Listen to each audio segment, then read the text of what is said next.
ДБР приділяє підвищену увагу виявленню правопорушень у роботі місцевих органів влади, які після децентралізації отримали великі повноваження, у тому числі фінансові. Під пильною увагою працівників ДБР – столиця держави, у якій величезні фінансові потоки часто спокушають чиновників до протиправних дій.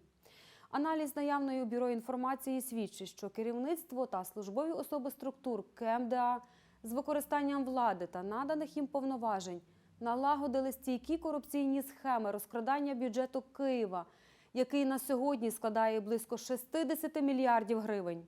За попередніми оцінками, системна корупція посадовців КМДА щорічно може завдавати збитків територіальній громаді Києва на загальну суму близько 10 мільярдів гривень.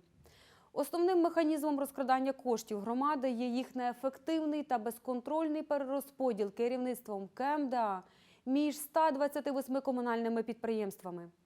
Зокрема, щорічно понад 20 мільярдів гривень спрямовується до комунальних підприємств. Це створює додаткові корупційні ризики.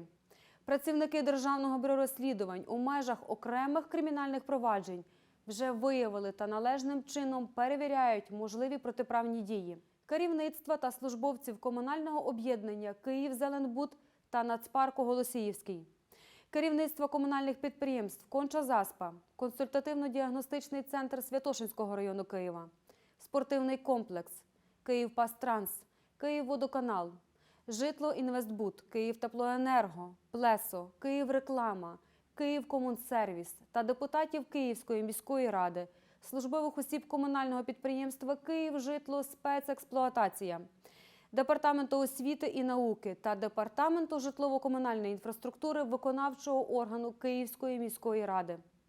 Досудові розслідування тривають.